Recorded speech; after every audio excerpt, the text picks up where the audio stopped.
Buenas tardes. Good afternoon, everyone. Welcome to our first Spanish Careers evening.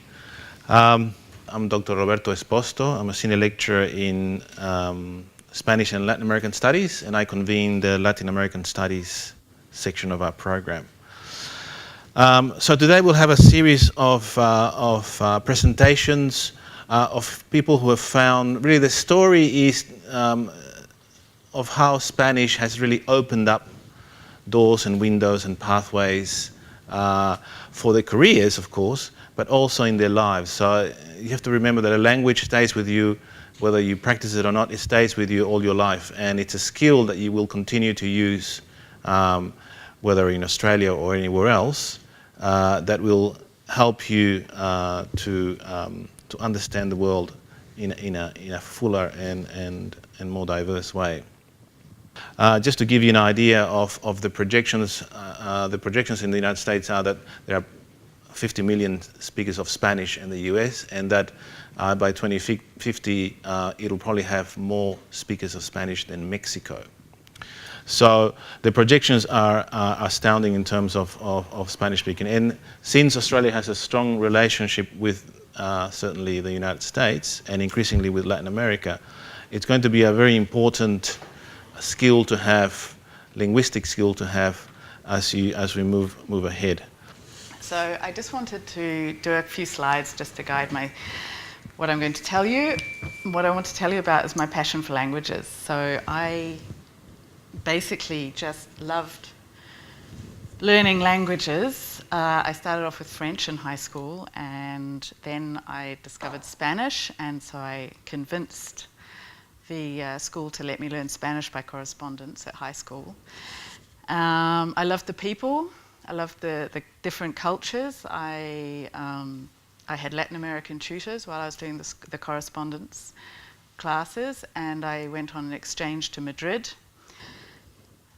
It was the key to my first job.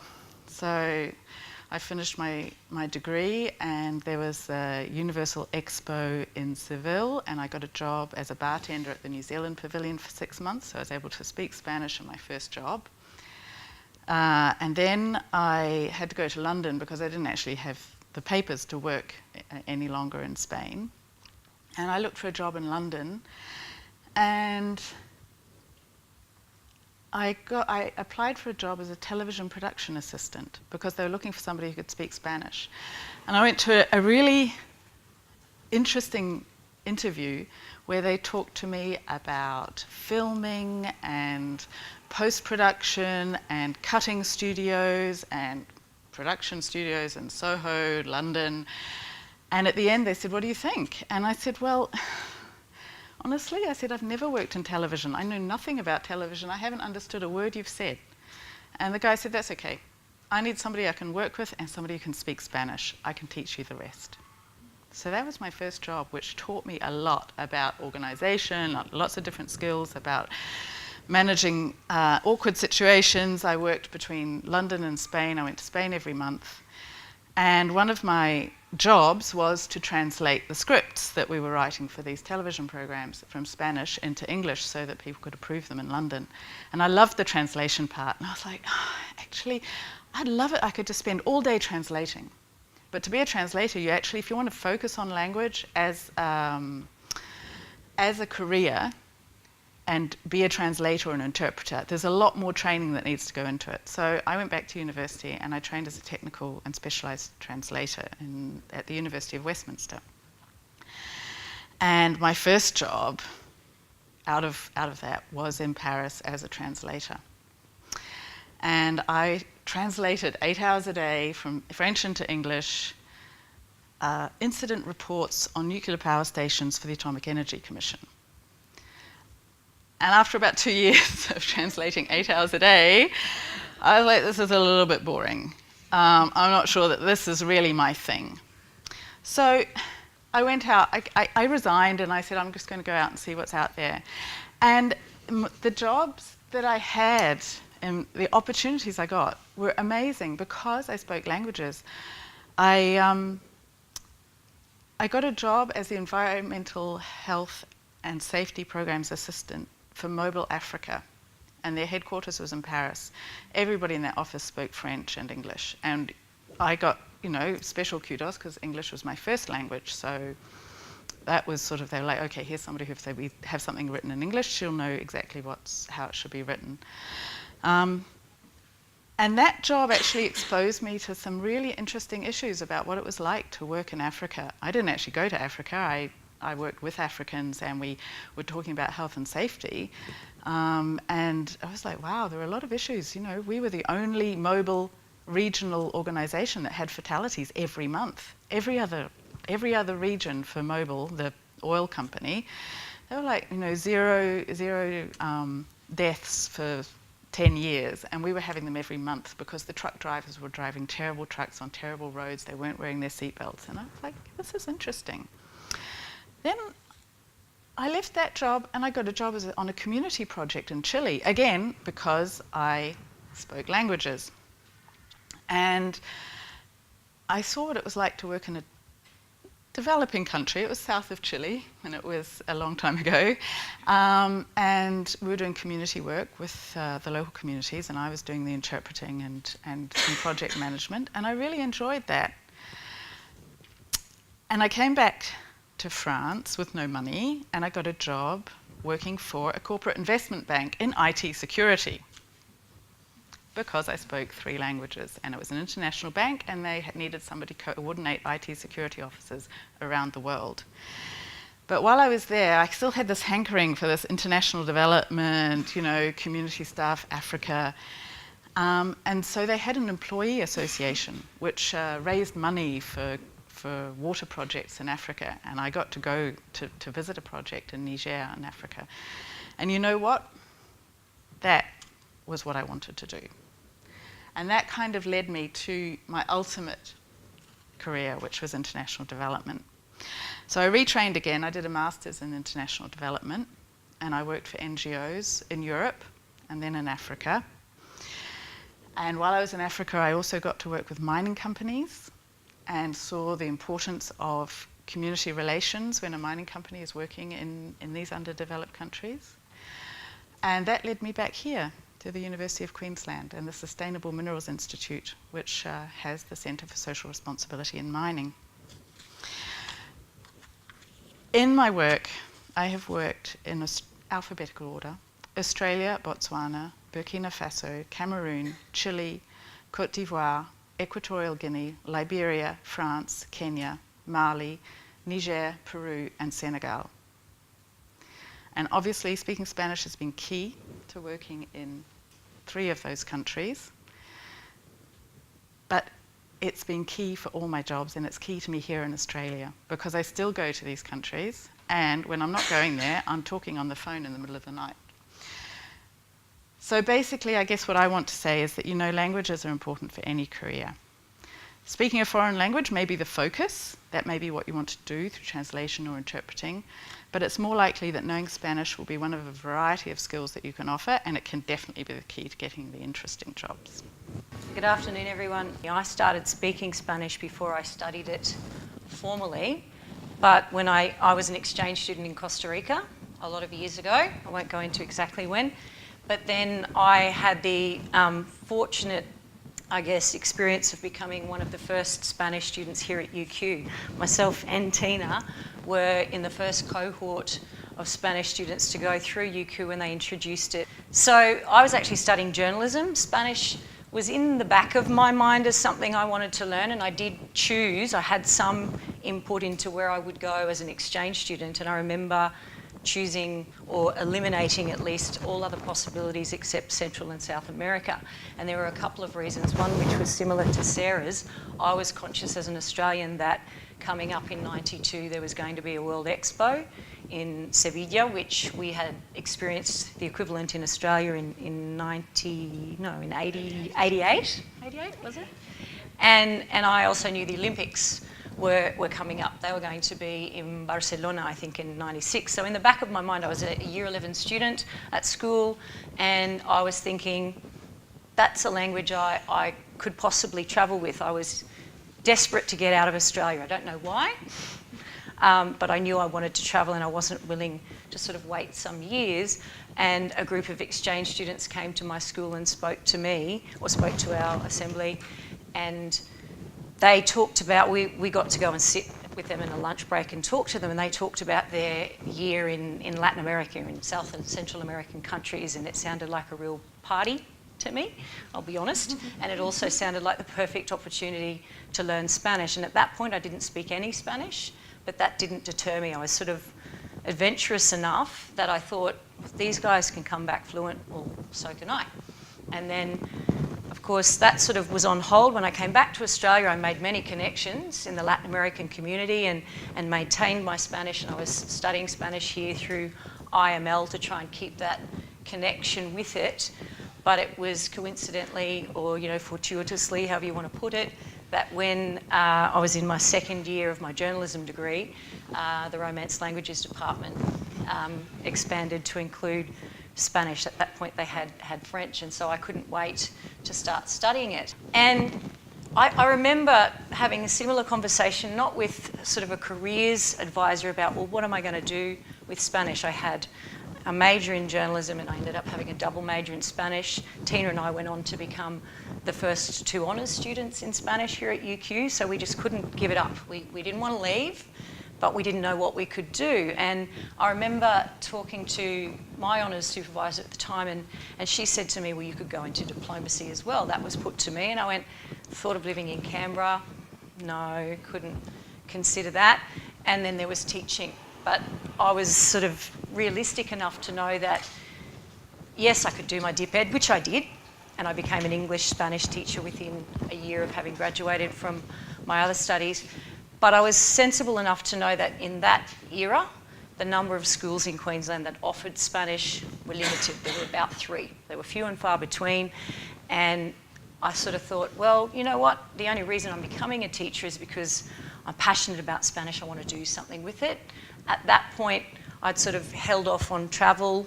I'd sort of done a bit of that, but was ready to sort of try and make some money, let's be honest. Poor uni students, it's time to sort of settle down and try and get a job.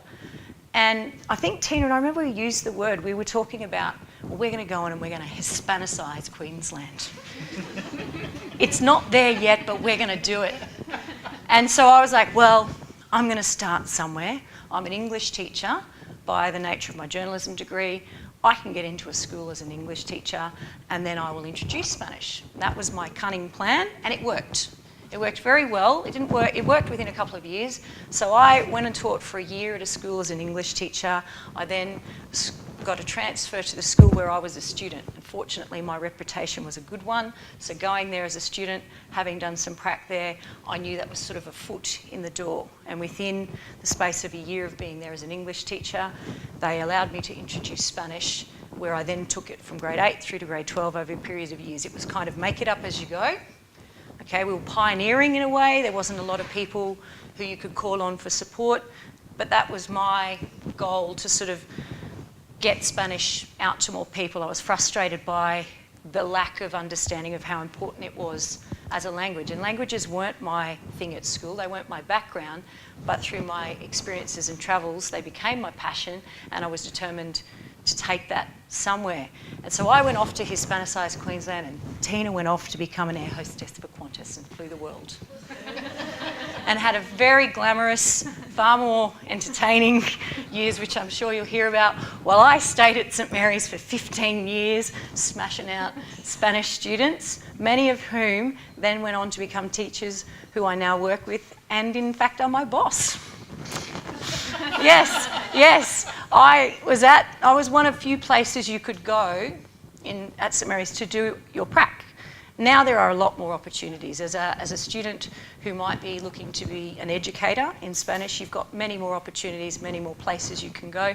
But in those early years, those opportunities were limited, so people had to come to me out in Ipswich, which was, it was humbling in a way. But it meant, as Roberto said, you become, I think, connected to people in a myriad of ways that you never see coming. In fact, one of the things I could do at St Mary's, even though I could only offer it to the students who were in my school as a subject, I created a cross-campus arrangement which was basically a way of saying if you were a background speaker in a school in Brisbane or in anywhere and you wanted to study it in year 11 and 12 because you spoke it at home and you wanted to get credit towards your OP, you could do that through me. Long story short, Jesus asked me to come and work in Intrapilli and teach immersion, which I thought was a great challenge. My Spanish had got very comfortable. I didn't need to challenge it in order to teach senior Spanish. It was in the back of my mind as an opportunity, and when the knock came on the door, I stepped up, and I think it's now very much an exciting part of where I am now. I teach Spanish immersion, which means 7 out of 8 of my classes I don't get to speak English. I speak Spanish every day and teach subjects like history, geography, HB. I teach them all in Spanish. It challenges me, but it's very fulfilling, and I wouldn't change it for anything. Good afternoon, everyone. So basically I wanted to talk to you about 3 different things this afternoon. I wanted to tell you my story about how I came to be a Spanish teacher, how I am now. I wanted to give UQ a little bit of a shout out and tell you why I love studying at UQ and why I love studying Spanish at UQ. And I also wanted to tell you about reasons why I love learning and also teaching Spanish.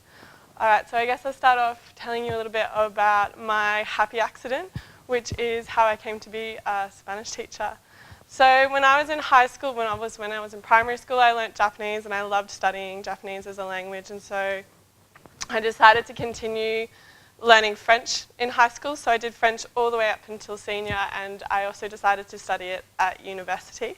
However, I wasn't probably the best French student in the world. I wasn't very good. I didn't have the larger understanding, I think, that you needed to really associate with the language. But I also needed to choose another arts major, and one of my friends recommended to me to study Spanish, so I just decided why not. And so I studied Spanish at UQ. I started in 2010 and I started right from the beginning. So I learnt everything from hello until all the way up to the subjunctive in my last few years of Spanish.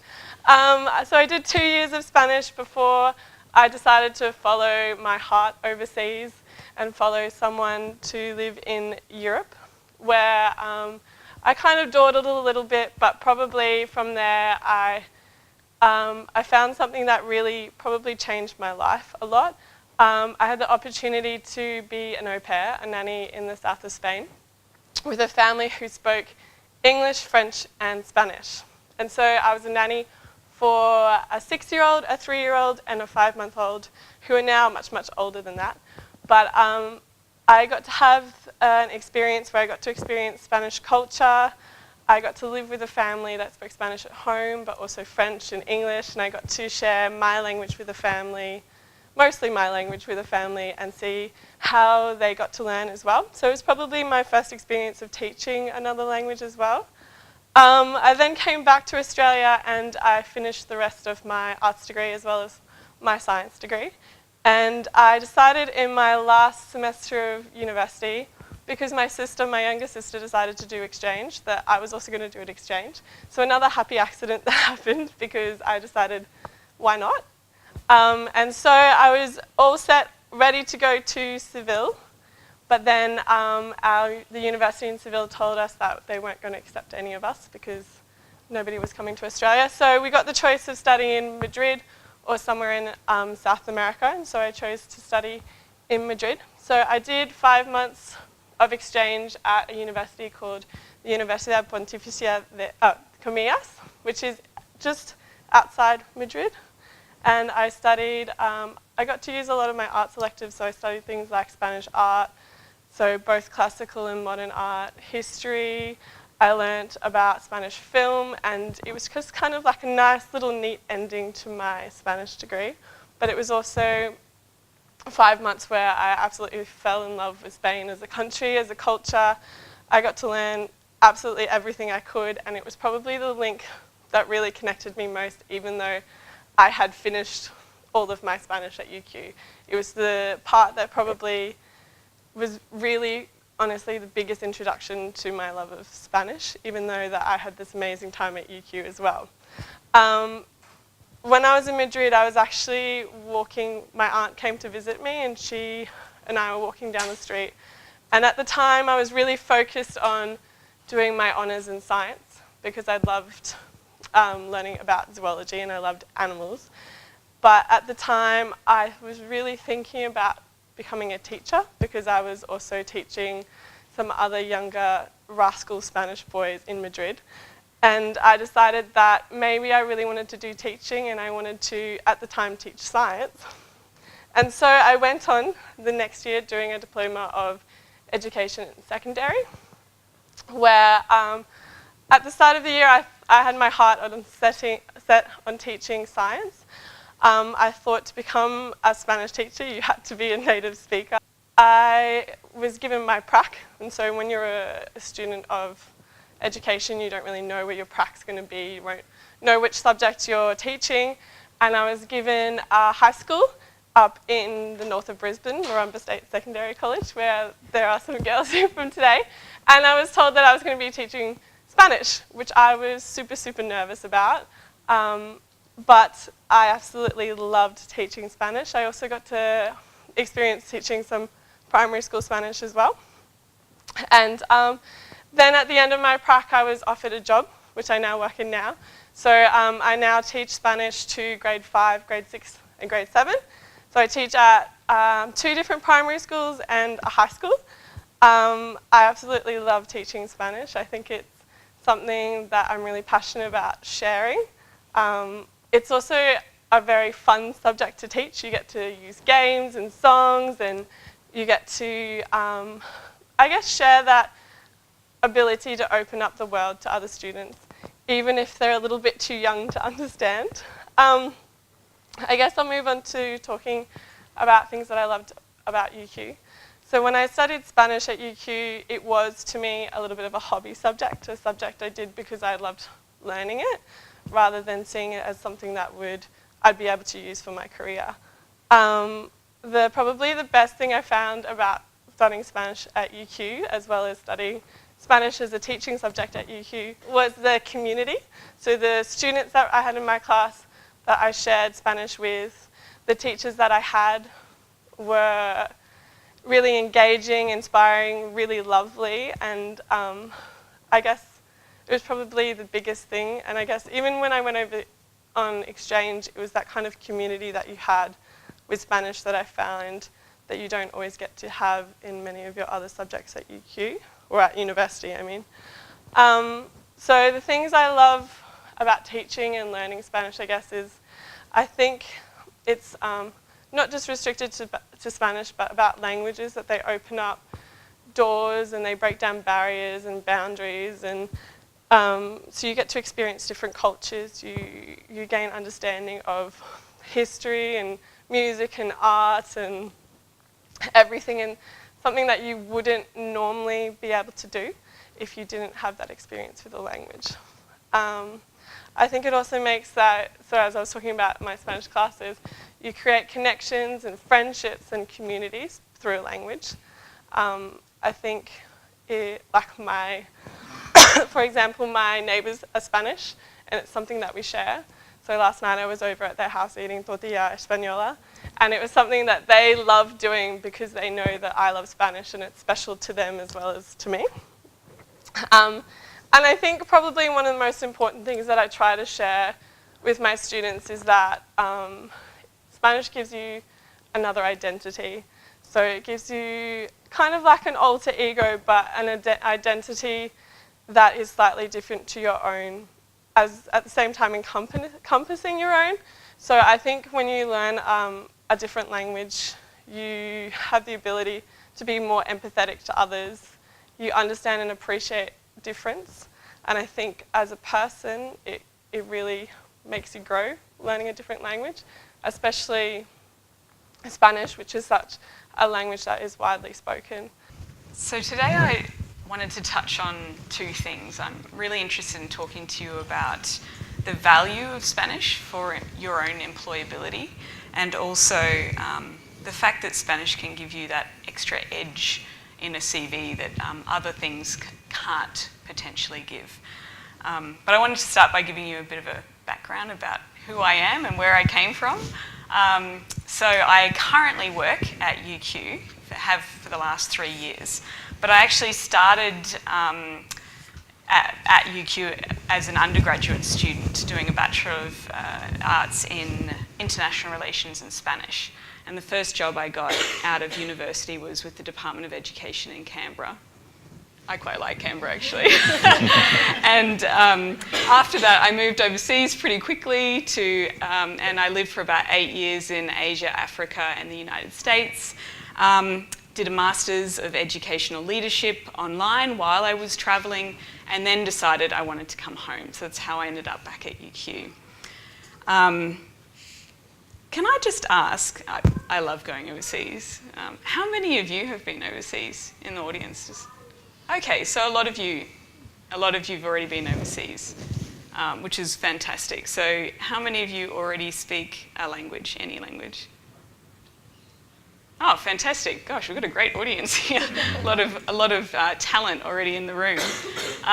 So for me, the value that Spanish gave me for my employability was that, similar to what Sarah was saying, learning a language, particularly Spanish, opened my mind to new perspectives. And a language allows you to see worlds that you would never be able to see without that language. So how I realised that that was the case was when I was 17 and went over to do an exchange in Peru for 1 year. I didn't know Spanish before I went over, so I sort of deep dived into the language, had to learn it extremely quickly. And it was my very first experience of culture shock, something that I felt many times since then. And I think learning the language helped me to process that culture shock. Unfortunately, it doesn't go away, but it helped me to really better understand Peruvians, and it helped me understand how sheltered my upbringing had been as well. I also felt that it made me, learning the language and being overseas made me a more adaptable and resilient person, which is something that you can say you are, but it can only happen if you actually go out of your comfort zone to other countries, into different contexts. That can't happen if you don't do that. It also helped me to connect with people in a way that you can't connect if you don't know someone's language. So, for example, I started a few months in. My Spanish was pretty rusty still. I went and worked for volunteered for a support centre for working children. And as I was learning Spanish and as I was working with these children, I started seeing them around in the streets because that's where they lived. And they started talking to me and I started getting to know them, and I'd hang out with them and talk to them about their experiences where they lived rather than having to, which would never have happened if I was just a tourist walking down the street. So, I feel like that initial 1 year that I had learning Spanish really built a lot of the employability skills that I continued to develop at university and still continue to develop today. The other thing I wanted to talk about is the extra edge that Spanish can give you.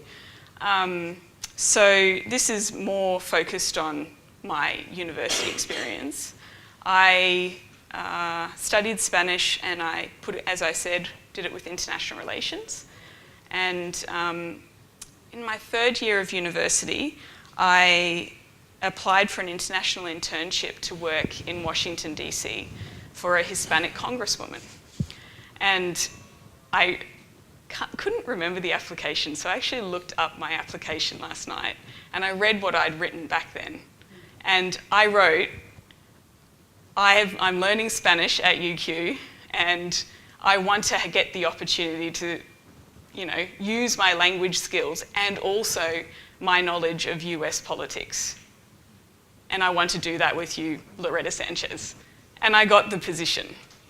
So I went to work for Loretta Sanchez, who until very recently was a congresswoman in the US, and had 2 months there.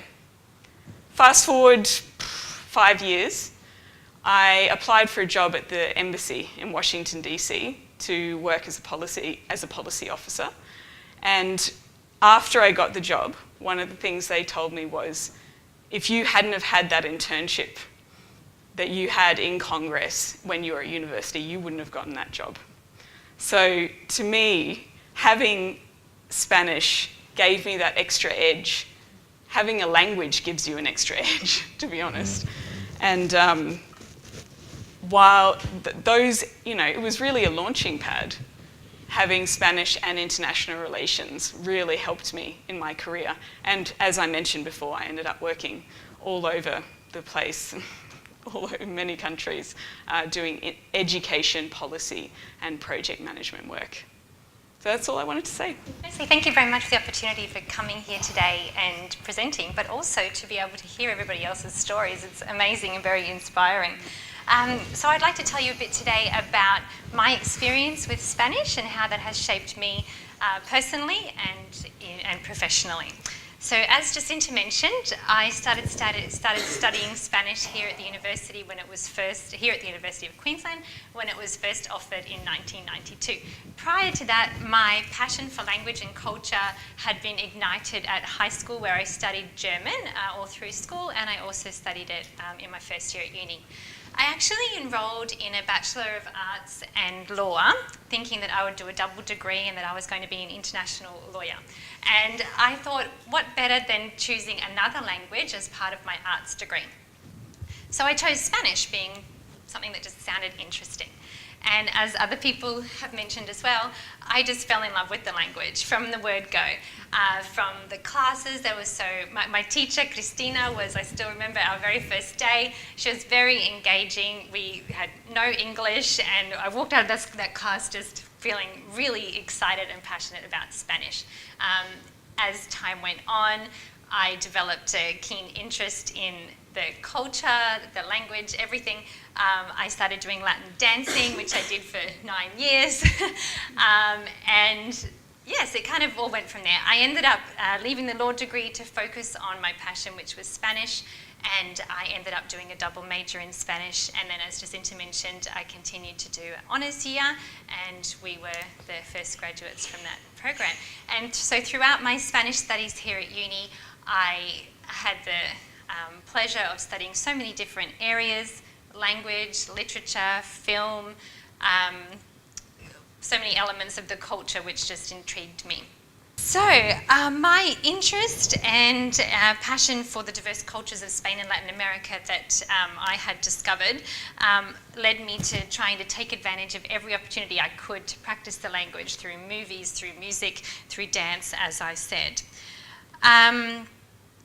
Throughout my arts degree as well, I also continued with my German. I did a bit of French, I did some modern Greek, so languages were very much my passion.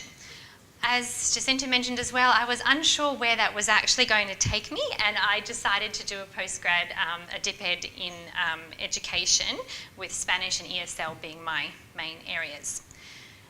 As others have mentioned as well, having Spanish really gave me the edge in getting my first couple of jobs. So my first professional job after graduating uni was at Forest Lake College, which is now known as St John's Anglican. However, I applied for a dance teacher position because also, as it was mentioned in that time, there weren't very many positions for teaching Spanish. So I applied for a dance position. Now, I didn't get the dance position job. I had no qualifications in dance. I just loved dance. But my resume appealed to them because there was something in there with all the languages and the focus on Spanish that caught their eye. They were looking to grow their school to be an international school and to start a community program which included languages. So I started working there as a maths and English teacher, but they quickly found a way to find a role to use my skills. So I was working then as an education officer. That took me to China on a promotional trip over there, looking to promote the school's English opportunities. And I was also in charge of developing a community program in the evenings, which included connections with migrant and refugee communities. However, partway through my second year in that role, I happened to see an advertisement in the newspaper. As in my day, they were in the newspaper. And it was for Qantas to be a flight attendant, an international flight attendant. And I thought, yes, I really want to travel. What better opportunity? I'm just going to do that for a year and just enjoy. So the process, and you also had to have a language. There was there were 7 languages, and Spanish was one of them. So I thought, I'm going to throw my hat in and see how I go. It was a very rigorous process. It went from huge group interviews with 100 people, narrowing it down to, within that day, narrowing it down to another 40 people. And then by the end of it, I was in the last 20 or so. And then that led to panel interviews, individual interviews, interviews in Spanish, an exam in Spanish. And when I say exam, it was an oral exam, pretending, it was run through the IML actually, and it was all in situations to do with the things that might occur on board. And you had to, help a little old lady that only spoke Spanish and help her with some medical emergency and what have you. So it really tested my Spanish skills. And I was very fortunate to get that position. I said that I was thinking to do that for a year. A year turned into 7 years because it was wonderful. I was very fortunate to have the opportunity to travel around the world and get paid for it, stay in beautiful, luxurious hotels, and of course use my language skills as the person that would say all the announcements on board in Spanish and help passengers who spoke Spanish. However, as others have mentioned too, it wasn't just about the Spanish, but it opened my world really to learning about other languages and cultures all around the world. So I have lots of little bits of lots of languages from that experience. So almost every destination that we'd go to, you would know how to say tea or coffee, chicken or beef, thank you, goodbye, in many languages. So that was a wonderful experience.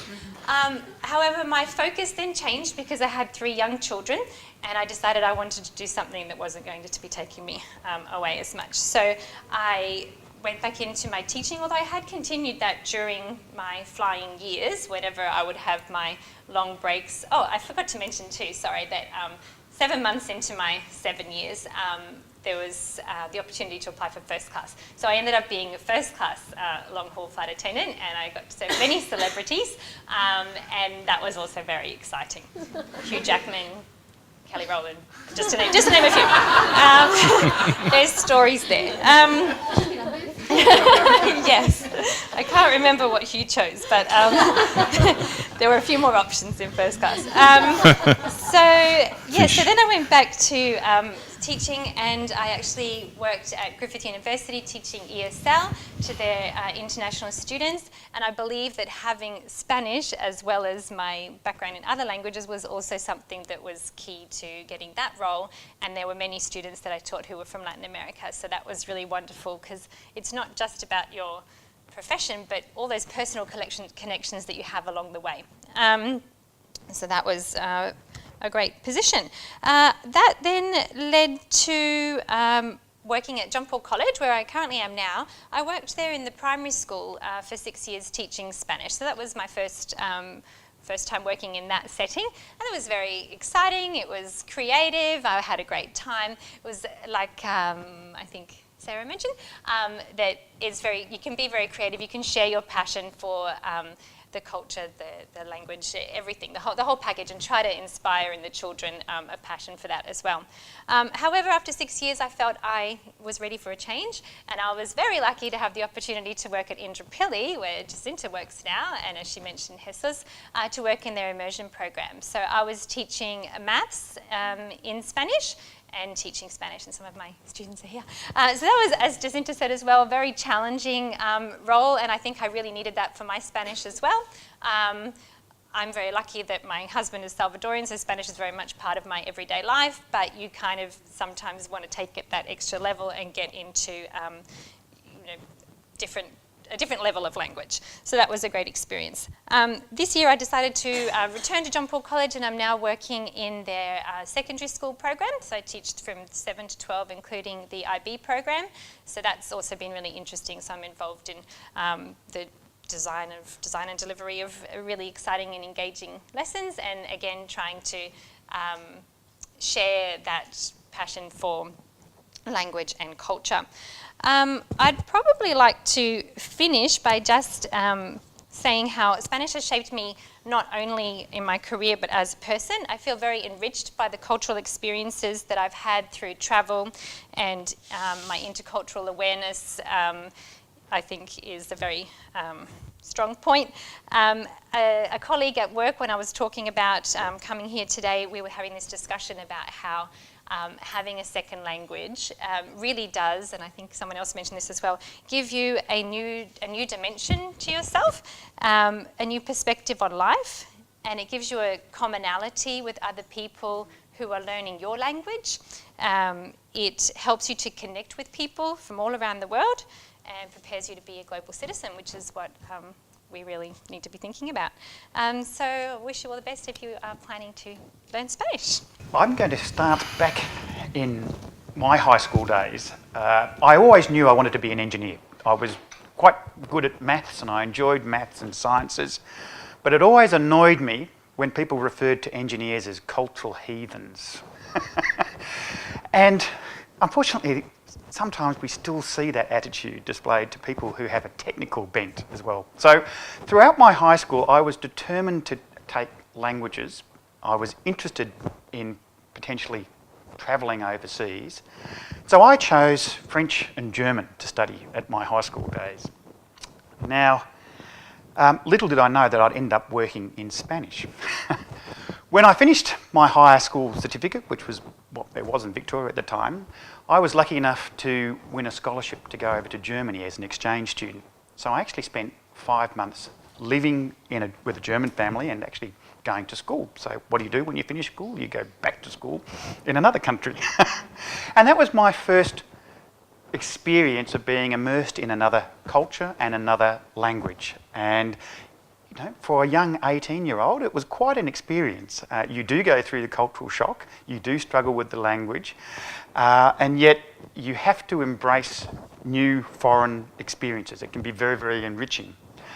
I then came back and went to university. I studied mechanical engineering, and after I graduated, I wound up working for BHP, the big Australian, which is a mining company. Now, I didn't actually necessarily choose mining.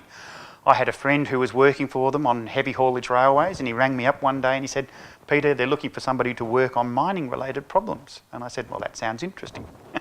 So the long story was I ended up working for BHP for a period of about 6 years, and it was a very good schooling ground for me. I got very interested in mining automation, and it turned out that the leaders in automating mines at the time were the Canadians, particularly in Montreal, which is Quebec, the French-speaking side of Canada. So to cut a long story short, I actually ended up getting a scholarship to go and study a PhD at McGill University in Canada.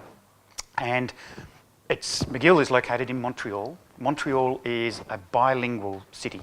So you arrive in Montreal and everybody is either speaking French or English, and conversations are wonderful because conversations with fluent French and English speakers just flip between the two languages depending on whatever is more convenient. So as the McGill University actually had a sandwich program with l'École Polytechnique, which is the French school on the other side of the mountain. And believe it or not, I found myself tutoring French students, who in French as well.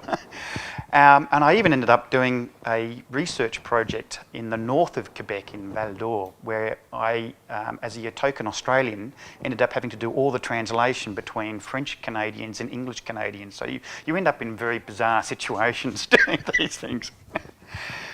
So while I was doing that PhD, I was reading mining journals. And I'd open up these journals and there were all these fantastic stories about new mines being developed down in Chile. And it turned out that actually about 70% of the foreign investment into Chile at the time was coming from Canadian mining companies. So as I was finishing my PhD, I answered an ad, and the ad was for a mining professor or mining academic to work with the Catholic University of Chile down in Santiago. And I said to my wife, I said, "That looks really interesting." And she said, "Yeah." She said, "Chile's got great wine." I said, "I'll go down to Chile." So I answered this ad and I was shortlisted and invited down to Santiago. In fact, they flew my wife and I down to Santiago. We arrived in winter. The snow was on the Andes. It looked absolutely fantastic and spectacular. And I proceeded to have one of the most interesting interviews I think I've ever had in my life. Because I was invited to lunch by the dean and the senior academics of the Catholic University. And at lunch, firstly, they served artichokes. So, has anybody ever eaten artichokes here? Yeah, a few of you have. Yeah, well, I had never eaten artichokes. I had no idea how to eat an artichoke. So it's served up, it looks like a big thistle sitting on your plate. And the first thing was, how am I supposed to eat this? So when in doubt, you do the intelligent thing and you make conversation, you sit back and you slyly watch what other people are doing to see whether it's okay to use your fingers. And it is actually. It turns out that you are supposed to use your fingers when you eat artichokes. You peel off the leaves and you dip them in the butter, and that's how you eat artichokes. So artichokes are one of the very common foods that you'll find in Chile. But the conversation in this interview was also fascinating. So I thought they were going to talk about technical things. But no, we had a 1.5 hour discussion about poetry in Chile and who were, in the opinions of the academics, the best poets in Chile. So this is an interview for an engineering position, by the way.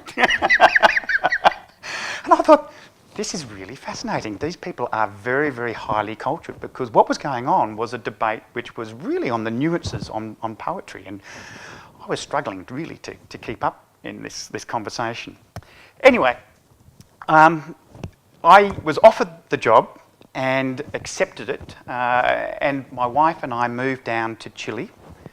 Initially, we thought we were going to be there for 3 years. And of course, like life's best plans, 3 years turned into 9 years. And we had 2 children who were born in Chile as well. So my children are little Chilenos and Australianos as well.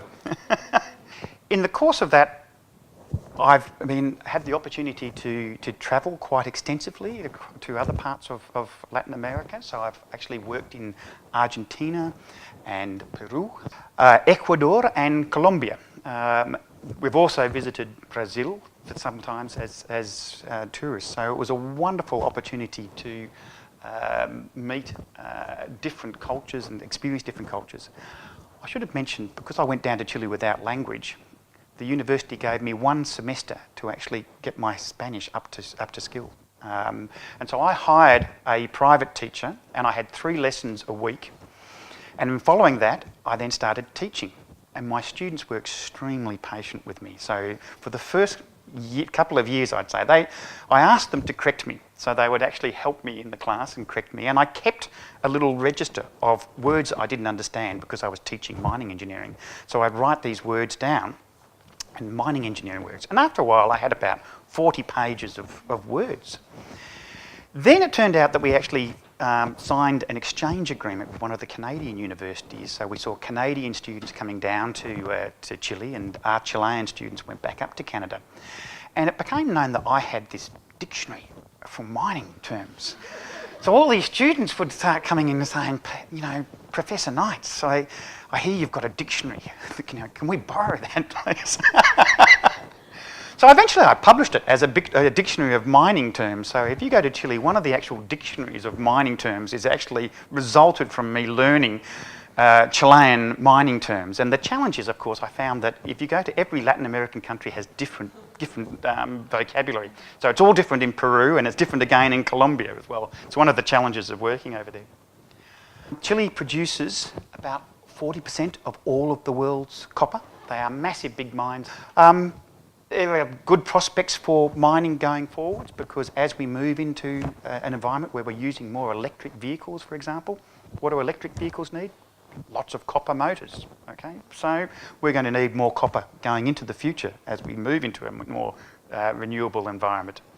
And for me professionally, it was a fascinating experience. The biggest mines in the world are located in Chile. Okay, so I would come back to Australia and look at the mines and say, that's not a big mine. I've been to big mines. Language puts you in unexpected situations. And if you're prepared to embrace those situations, it can be really rewarding. Okay? Everyone, thanks very much for your patience. I just want to mention very briefly that I also come from a background of a passion for languages, having studied French, Spanish, Japanese and Chinese when I've lived in various countries. But I am here today to talk to you about the opportunities available at UQ to improve to take you off to Spanish-speaking countries. I was going to talk about how important it was to study a language and how this enhances your employability, but Yvonne has done a great job covering all of that, and the passion that you've seen here tonight, I think, has shown you how important it is to be able to learn a language and where it takes you as well. So all the photos that I'm showing you were taken by our students on exchange.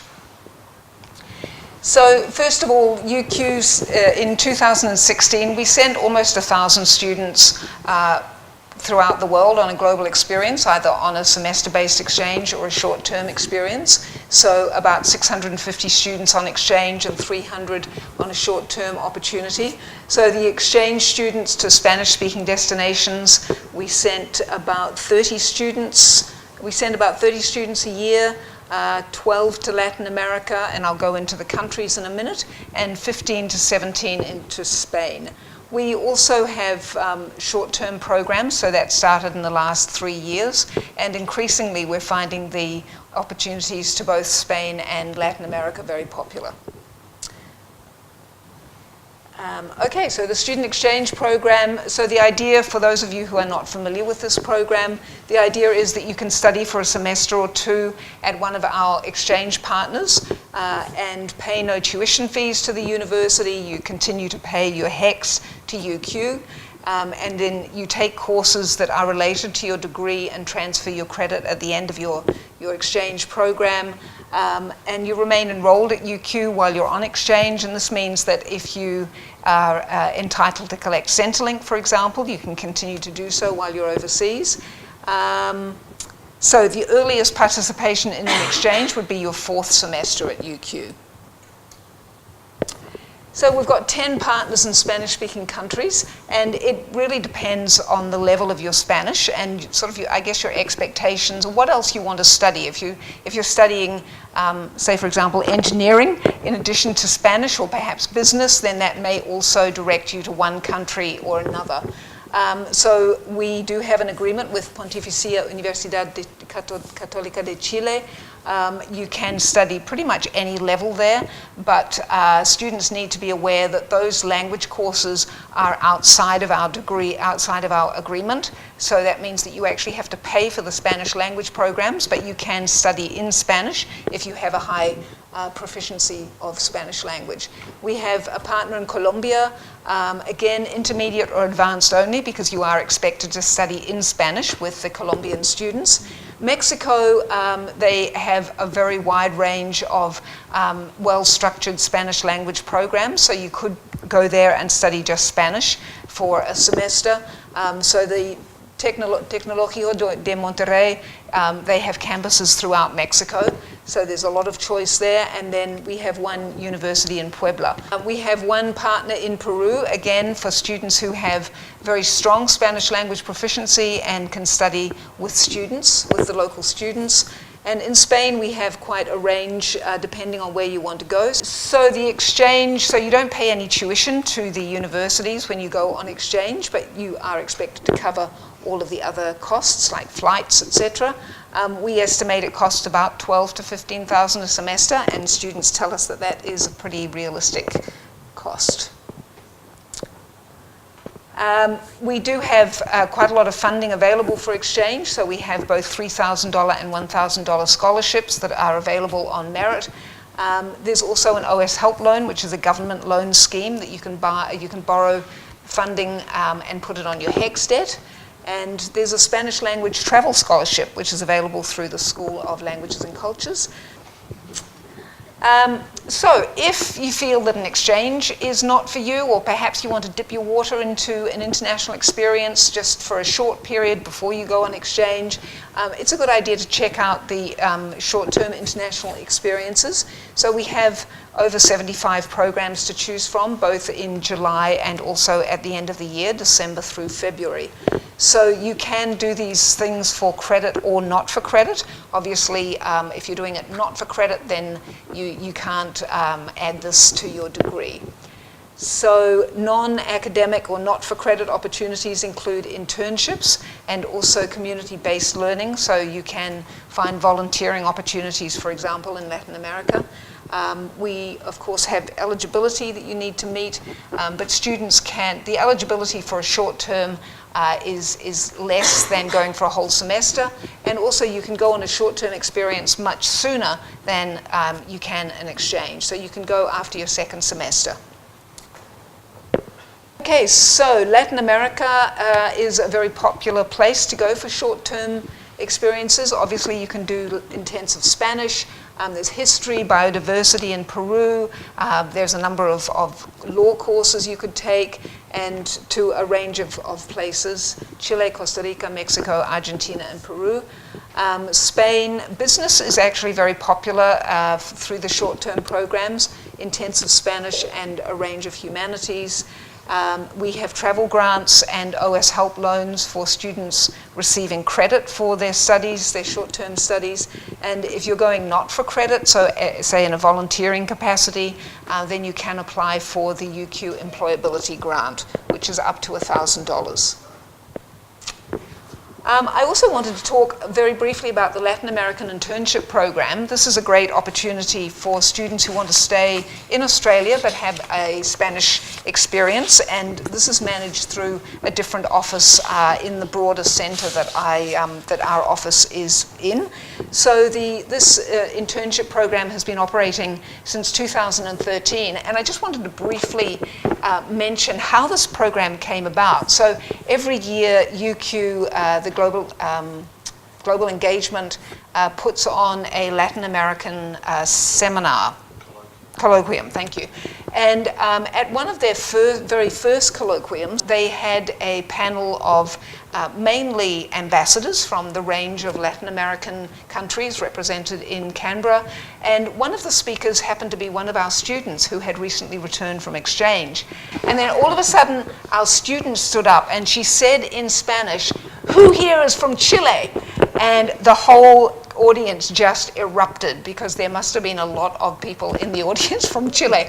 And she went on to speak both in Spanish and English, and just her passion and her enthusiasm really sparked something in the ambassadors who were there, and that really started this whole program. So it was fabulous being part of that audience when she stood up and started to speak.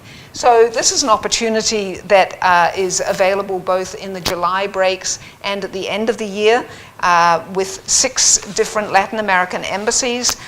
We select one student to each embassy each vacation, so that's 12 students a year. You can go there and be involved in a range of sort of internship type activities, and it's also a great opportunity to practice your Spanish while you're there.